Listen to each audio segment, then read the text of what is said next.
En Tanzanie, après la mort du président John Magufuli, c'est la vice-présidente Sonia Hassan qui lui succède et devient par l'occasion la première femme présidente dans ce pays. Au Gabon, problème d'eau potable au quartier Montalier Village. Les populations sont fatiguées de cet état de fait. Et puis, à la mairie de Libreville, Ejeunba vient de clôturer la séance de travail avec les différents départements dont il a la charge. Une occasion pour ce dernier de s'imprégner des réalités du travail de ses agents. Voilà pour les titres. Bienvenue à cette édition d'information du week-end dont je le fais le plaisir de vous présenter. Bonsoir à toutes et à tous. La séance de travail initiée par les dés de la capitale Ejeunba avec les différents départements de la mairie centrale vient de prendre fin. Une occasion pour ce dernier de s'imprégner des conditions de travail de ses agents. Plus de précisions avec Ortega Otonzogo et Floris Mapango. Plus de ces départements ont été marqués par la présence du maire de Libreville et de sa délégation. Ejeunba touche du doigt en visitant chaque service de la municipalité pour s'enquérir des conditions de travail de ses agents. À tour de rôle, les travailleurs expliquent les difficultés dont ils font face. En apparence, il a l'air d'être mon bureau, mais vous voyez, il manque certains éléments, donc la pensée, c'est de s'affaisser dessus. Parce que nous sommes confrontés à des problèmes de logistique. Certains de nos collaborateurs n'ont pas de bureau. Même le mien, il s'est normalement à changer.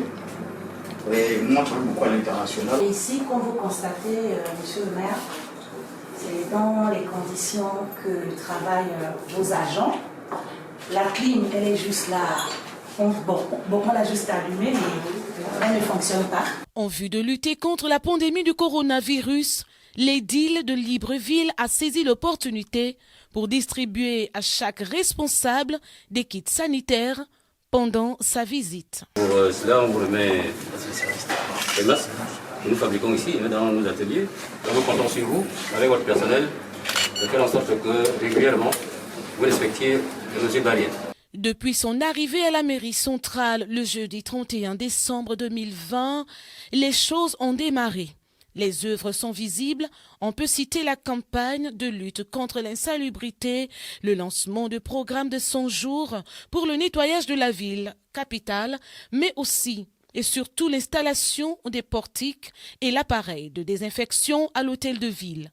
Des bons signes qui annoncent l'amélioration des conditions de travail des agents et de la population.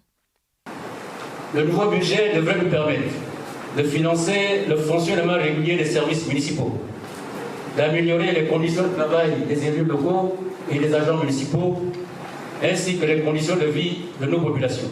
Le contact initié avec les différents départements de la municipalité par Ejeunba touche à sa fin.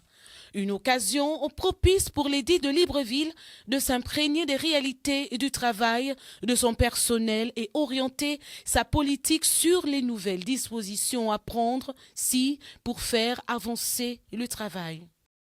Malgré la bonne volonté des autorités municipales de rendre Libreville une ville propre dans la commune d'Ovendo, au quartier La Carrière, les habitants brillent par un comportement incivique qui consisterait à jeter les ordures ménagères à même le sol. Les détails avec Ortega Otonzogo, une fois de plus sur les images de Floris Mapango. Des ordures au sol devant les habitations étouffées, des odeurs nauséabondes. Pourtant, il y a la présence d'un bac à ordures vide. Cette situation semble être inexplicable et devient une préoccupation. Ici, le maire de Libreville, dans sa vision, a promis jeter un regard favorable pour que les populations adoptent des comportements responsables. Envisage également un avenir un peu plus lointain de poser des sentinelles pour la bonne volonté. Faire en sorte que les populations qui viennent déverser les ordures dans ces points d'apport volontaire puissent le faire en respectant les bacs, donc en mettant bien les dépôts d'ordures dans les bacs et dans les bennes. Faire en sorte que s'ils envoient des petits-enfants, qu'on repousse ces petits-enfants-là, que ce soit les parents eux-mêmes qui viennent verser les dépôts dans les ordures. Alors que l'on contraint les enfants à verser les ordures dans les bacs et dans les bennes. Malheureusement, à Carrière-au-Vendo, à côté des rails, c'est le désastre avec ce tas d'immondices déposés à terre par les habitants de cette zone. Les heures de ramassage des ordures ne sont pas respectées. L'incivisme des populations est cité. Oui, mais il faut comprendre que la mairie, avec la fréquence du ramassage, n'est pas bonne. C'est-à-dire que parfois le bac doit faire l'objet de déplacement. Il faut attendre 2-3 jours avant que le bac ne revienne. Donc c'est pourquoi vous voyez que les ordures sont obligées d'être entassées comme ça, parce que la fréquence des gens qui habitent le quartier pour jeter les ordures est plus grande, quoi. Donc c'est pourquoi le bac est vide. Et les gens aussi, il faut dire qu'il y a beaucoup de personnes qui ont manque de civisme. Même quand le bac est là, ils ne jettent pas les ordures dans le bac, ils préfèrent jeter les ordures par terre. Les consciences sont interpellées à plus de civisme. Les riverains devraient plutôt jeter les ordures dans les bacs pour le respect de l'environnement et surtout pour lutter contre la pollution. Autre chose à présent, on parle du problème d'eau potable au quartier Montalier Village. Ici, pour espérer trouver une goutte, les populations sont obligées de parcourir des kilomètres. L'eau de pluie et de puits restent les seuls moyens pour les travaux de première nécessité. Les détails dans ce reportage sur ces images de Boris Mikolo. Le problème d'approvisionnement en eau potable au quartier Montalier Village dans le 6e arrondissement de Libreville reste d'actualité.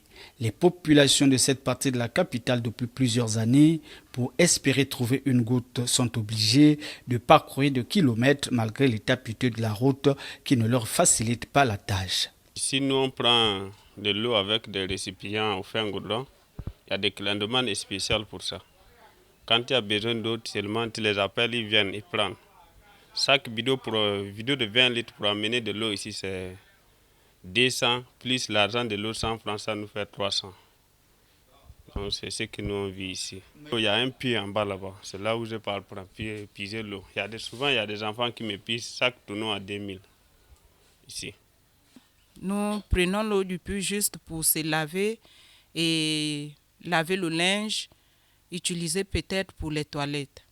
Pour faire face à cette difficulté, certains propriétaires de terrain ont dû creuser des puits de fortune afin de trouver de l'eau juste pour les travaux de première nécessité. C'est le cas de M. Afono, vétéran et premier habitant depuis 1990, qui nous explique ici les raisons pour lesquelles il a construit cet ouvrage qui sert aujourd'hui à tout le quartier. Depuis 1990, moi j'ai creusé le puits. J'ai creusé un grand puits en bas là, parce que le terrain est trop accidenté. Donc quand il y a la pluie, ça fait rigoler jusqu'à dans le puits. C'est ça que tout le monde dans le quartier vient boire. C'est moi qui ai le puits. Jusqu'à présent, le puits est là. C'est mon puits là que tous les quartiers, sans ça, on ne sait plus comment faire. C'est avec ça là que nous on travaille. Parfois quand c'est un peu machin, on prend l'eau du robinet à la fin gourdon là-bas. C'est avec ça que nous on utilise pour voir. Mais c'est avec cette eau-là qu'on fait tous les travaux. Une situation difficile pour les paisibles femmes dévouées aux tâches ménagères et surtout les enfants assujettis aux corvées de tous les jours. Nous avions vraiment un problème d'eau. Les enfants que vous aviez rencontrés en bas, ce sont mes enfants qui revenaient du puits. Nous sommes obligés d'acheter de l'eau minérale ou parfois on prend le clando pour aller hors d'ici, aller chercher de l'eau. Ce matin, pour 3 bidons, j'ai dépensé 2000. C'est coûteux. Et je souhaite dire à notre président de penser à nous, ici à Montalier. Vraiment, on a des problèmes d'eau, à nos autorités de penser à nous. Vraiment, le problème d'eau nous dépasse. L'eau, c'est la vie. Mais si nous restons dans un endroit où il n'y a pas de l'eau, vraiment, vous-même, vous savez ce que ça fait. Quelqu'un ne peut pas rester du matin jusqu'au soir sans boire de l'eau, ni sans se laver ou bien préparer. Préparer, il faut de l'eau. Vraiment, nous sommes dans de sérieux problèmes. Pensez à nous. Pensez à nous pour venir nous donner de l'eau, nous remettre. On avait déjà quelques tuyaux là, mais depuis là, il n'y a rien. Pensez à venir nous mettre de l'eau à Montalier. Merci. Si Paris n'a pas été construit en un jour, il faudrait peut-être avouer que les efforts restent encore à faire de la part des autorités compétentes pour traduire en bien la politique du chef de l'État en la matière. Si pour soulager les populations des Anyons Montalier et d'autres quartiers de la capitale gabonaise qui manquent encore de l'eau potable. Depuis plusieurs années déjà, les populations du dit quartier sont plongées dans le noir. En cause, les lampadaires installés il y a quelques années en arrière ne fonctionnent plus. Les détails dans ce reportage, une fois de plus, sur les images de Boris Mikolo. Suivant. Dans ce quartier toujours, les conditions de vie restent à désirer. Au-delà de l'eau potable qui fait défaut, les habitants sont plongés dans le noir, malgré la présence des bons nombres de lampadaires qui, selon les riverains, ne sont là que pour honorer les abords de cette grande avenue. Car, depuis plusieurs années déjà, ces derniers ne fonctionnent plus. C'est compliqué de vivre dans le noir comme ça. Les agressions sont à l'ordre du jour quand on vit dans le noir. Ça fait pratiquement 3 ans qu'on n'a pas la lumière. Lampadaire, tout est bougé et tout ça. On vit dans le noir avec les banditistes dans le quartier. On ne sait plus comment faire. Alors, c'est tout ça. 3 ans, je parle de 3 ans. Cet état de fait est décrit par les populations qui sont plongées dans le noir. Mais ça, vous-même, ne demandez pas. Vous-même, vous savez que quand le pays est bougé comme ça, là, tous les jours, il y a du vol. Tous les jours, il y a du vol. Même le pauvre qui fait ses briqueteries, on vient, on vole les choses dans le noir. La nuit, on vient voler les choses, c'est matériel. Il se plaint, personne ne répond pas. Alors, on va faire comment? On est dans le noir. À date, un moment, ça s'éteint complètement. On peut faire 1 mois, on peut faire 2 semaines, 1 semaine, ça ne s'allume pas. Après un moment, ça essaie de clignoter et ça s'arrête. La conséquence, c'est quoi? La nuit, tu as trouvé peut-être hors du quartier, tu es en train de rentrer. Mais quand tu descends du taxi, il y a les fumeurs de chanvre qui sont là, il y a les braqueurs qui sont là. Quitter la route pour arriver à la maison, c'est des problèmes parce qu'il y a le noir. Tu te dis, et c'est vraiment en mi-chemin. Et quand tu veux foncer pour aller à la maison, ce sont eux qui te poursuivent puisqu'il y a des raccourcis par-ci et là. Et ils te retrouvent devant, et on t'arrache le sac ou bien on te bastonne. Il y a les coups de couteau et on t'arrache le téléphone, soit on t'arrache le sac seulement ou bien on te bastonne. Vraiment, nous ne sommes pas en sécurité. Il n'y a pas la sécurité ici à Montalier. À en croire le témoignage des habitants du dit quartier, la zone est devenue un véritable réservoir de bandits de gros chemin qui profitent de l'obscurité pour perpétrer les actes de vandalisme. Je souhaitais que vous veniez même la nuit pour constater effectivement ce qui se passe dans le quartier. Le premier constat, c'est que quand il n'y a pas de lumière, c'est le banditisme le plus absolu. Il y a le braquage, il y a tout. Ça veut dire quoi? Ça veut dire que tout le monde est en insécurité totale. Dès lors qu'il n'y a pas de lampe, vous pouvez savoir qui vient devant vous. Rien. Comment il arrive? Non. Donc, que ce soit au niveau du quartier, que ce soit le problème d'éclairage, vous avez constaté, je vous ai dit tout à l'heure que s'il faisait nuit, vous deviez être vraiment édifié. Voilà, on a ce sérieux problème et puis on n'est pas en sécurité. Quand s'il n'y a pas de lumière, vous saurez que moi je suis passé par là, où c'est pour aller couper le régime de banane de truie. Il n'y a pas de lumière. Je vous ai dit tout à l'heure, là, s'il y avait... Si vous serez venu la nuit, vous devez constater qu'effectivement les choses ne marchent pas. Donc, qu'est-ce qu'on demande? C'est tous les jours on va être fatigué. Qu'est-ce que les gouvernants font pour essayer de mettre ces gens-là à l'aise, les populations dont on fait État? Mais mon Dieu, on a des représentants des peuples pareils, les députés. Qu'est-ce qu'ils font là-bas? Pourquoi ne pas en parler? Pourquoi ils ne viennent pas toucher du doigt? On est on est fatigué. Ce quartier apparemment avait été oublié lors du lancement du grand programme par les plus hautes autorités de la République sur l'éclairage avec les lampadaires solaires, dont plusieurs quartiers ont été bénéficiaires et qui du coup ont vu le banditisme s'arrêter dans leur zone. Souhaitons seulement que les autorités aient un regard particulier au plus vite pour y remédier. Page internationale à présent avec l'Union africaine qui donne son accord pour la poursuite de la campagne de vaccination à base du vaccin AstraZeneca. Car selon cette organisation, les avantages l'emporteraient sur les risques. Presse internationale pour le reportage.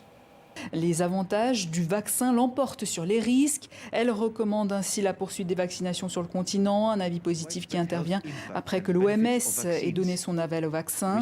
Plusieurs États européens ont par ailleurs suspendu son utilisation après plusieurs décès et inquiétudes concernant le risque de caillots sanguins. Certains d'entre eux vont donc reprendre les vaccins. Nous le disions en titre, mesdames et messieurs, décès mercredi du président tanzanien John Magufuli.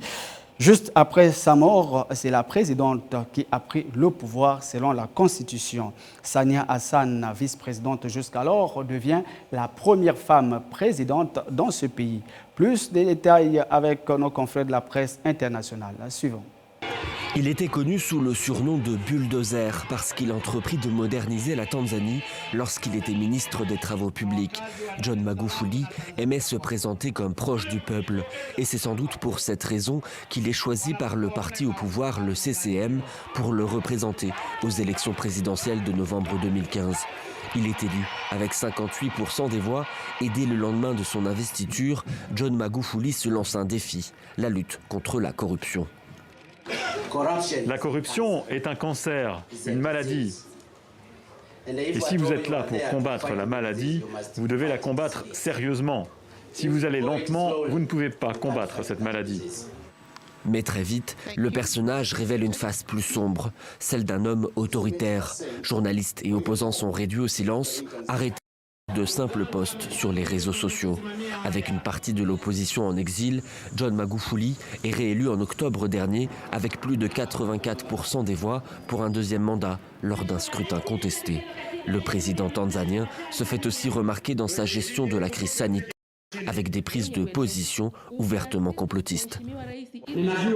Certains Tanzaniens se sont récemment rendus à l'étranger à la recherche de vaccins contre le coronavirus. Ces personnes ont ramené le virus à leur retour. Soyons fermes. Ce vaccin n'est pas bon du tout. Ces dernières semaines, il avait mystérieusement disparu de la scène publique. Son gouvernement avait menacé de poursuite toute personne relayant des rumeurs sur son état de santé. Le leader de l'opposition en exil, Tundu Lissu, affirme aujourd'hui qu'il était contaminé par la Covid. Premièrement, Magufuli est mort du corona. Deuxièmement, Magufuli n'est pas mort ce soir. J'ai des informations selon lesquelles Magufuli est mort depuis mercredi de la semaine dernière. Selon la version officielle, John Magufuli serait décédé à la suite de problèmes cardiaques. C'est Samia Suluhu, la vice-présidente, qui devrait maintenant lui succéder. Elle deviendrait ainsi la première femme présidente de l'histoire du pays. Enfin, avant que de se dire au revoir, une note triste dans cette édition d'information. Levée du corps à la morgue de Treichville en Côte d'Ivoire du Premier ministre Ahmed Bakayoko en présence des parents, amis, connaissances et plusieurs autorités de la République. Les détails dans ce reportage de la presse internationale. Regardons.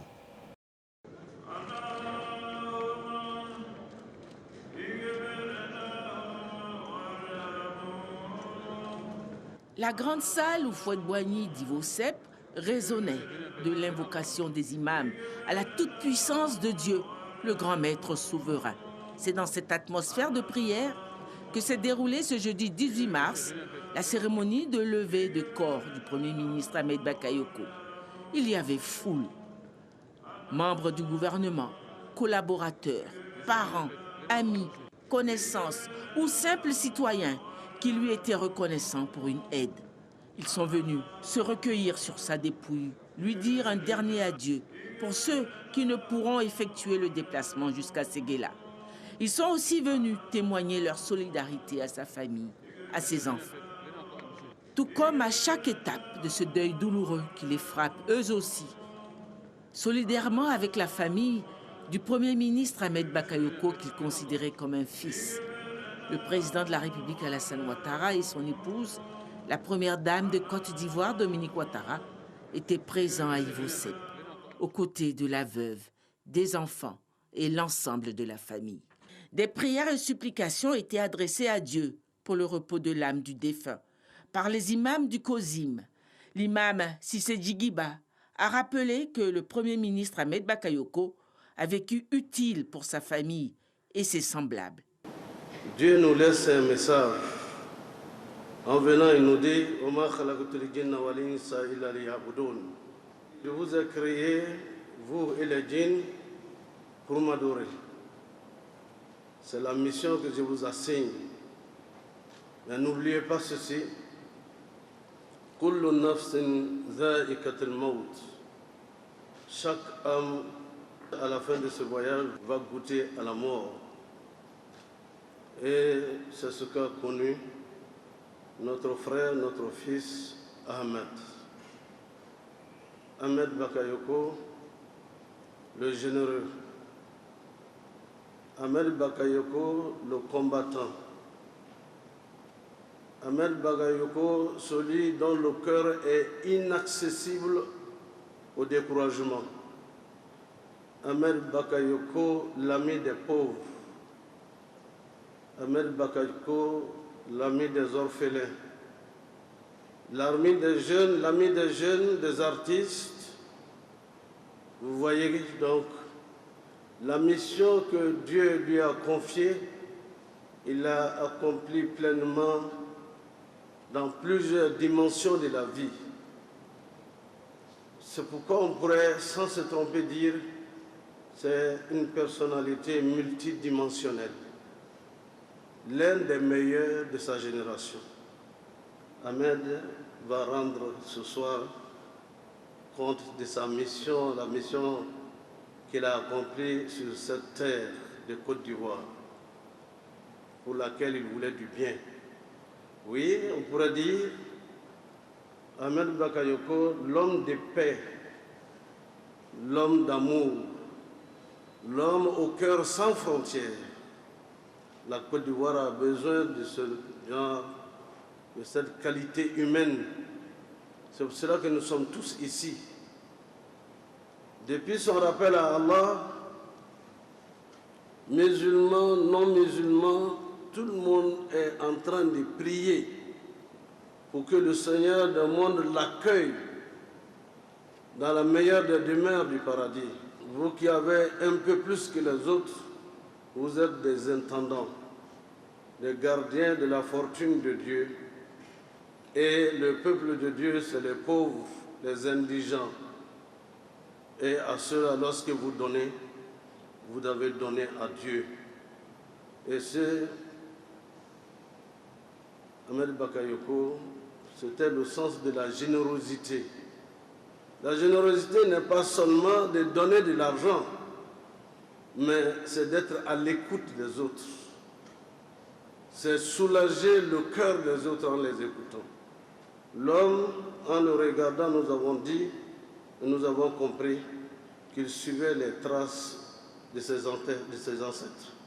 Moussa Bakayoko, qui a fait la Mecque 7 fois à pied, ne peut avoir que des descendants de cette qualité, de cette personne qui aime les hommes. Parce que ceux-là ont prié pour leur descendance. Prions aussi pour notre descendance. Excellence, Monsieur le Président de la République, vous avez perdu un homme de qualité, mais Dieu est avec vous. Dieu ne meurt pas. Omniscient, omnipotent, sans égal, saura vous soutenir et vous revigorer, car la foi est au-dessus de tout. À leur tour, les enfants du défunt ont joint leur voix à ces prières par un témoignage sur leur papa. On voudrait vous parler du père de famille qu'il a été et des enseignements qu'on a reçus de son école. École largement inspirée par le président Alassane Ouattara, comme il nous le disait tout le temps. Sans oublier l'affection profonde et l'esprit de générosité de la première dame Dominique Ouattara. Merci infiniment grand-père et grand-mère. Il ne voulait pas qu'il y ait de barrière entre nous. On pouvait parler de tout et de rien sans aucune gêne, sans aucun tabou. ce qui dérangeait même parfois maman. Les week-ends, il nous arrivait d'hésiter entre sortir avec nos amis et rester à passer du temps avec papa. Pour vous dire à quel point il avait réussi à créer cette complicité entre nous. Nous sommes fiers d'avoir été à l'école de grand homme. Nous avons choisi de vous parler d'une valeur qui lui tenait à cœur, l'humilité. Dans un monde aussi matérialiste, cette vertu est hélas confondue avec de la faiblesse. Mais papa ne cessait de nous rappeler que l'humilité est une invitation au respect des différences et à plus de modération pour maintenir l'harmonie autour de soi. Aujourd'hui, c'est grâce à cette perception de la vie qui nous a inculqués qu'on se tient debout face à vous. Il nous a toujours appris à rester forts. Il était notre pilier, notre bouclier, notre héros. Papa nous parlait librement et assez souvent de la mort. Il n'en avait pas peur. Une fois, lors d'un échange avec lui, il nous dit qu'à ses funérailles, il souhaiterait qu'on dise à tous ses proches que Dieu nous l'avait prêté et Dieu a jugé bon de le reprendre. Maman, ne t'inquiète pas, ça ira. La cérémonie de levée de corps a aussi sacrifié à la tradition de l'alliance interethnique entre peuple Sénoufo et peuple Koyaka. En la circonstance, les Koyaka ont dû s'acquitter d'un dû aux Sénoufo avant que le corps du Premier ministre Ahmed Bakayoko, originaire de Séguéla, ne parte pour sa terre familiale. Et c'est sous une pluie d'applaudissements que le Premier ministre a fait sa sortie pour son dernier voyage. Sa dépouille a donc quitté Abidjan ce jeudi dans l'après-midi pour Séguéla, où une veillée en sa mémoire aura lieu dans la soirée au stade de la ville, le stade Loseni Soumaoro, suivi de l'inhumation vendredi après la prière de 13h.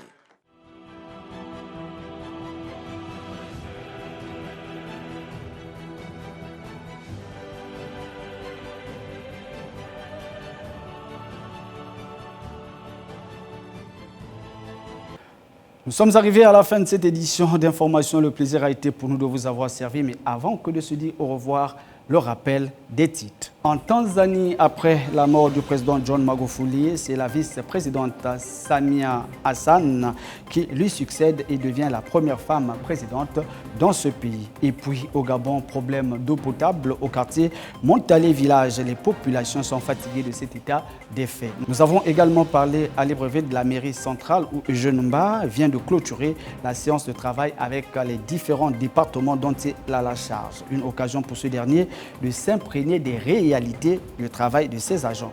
Voilà ce qui a constitué la charpente de votre édition d'information de ce week-end dont je me suis fait le plaisir de vous présenter. Mesdames et messieurs, reste plus qu'à vous dire au revoir dans l'espoir de vous retrouver la semaine en 8, car lundi, vous serez avec Ortega Otoin Zogo pour le 20h30. Je vous aime tous autant que vous êtes. Je n'étais pas seul pour conduire ce programme.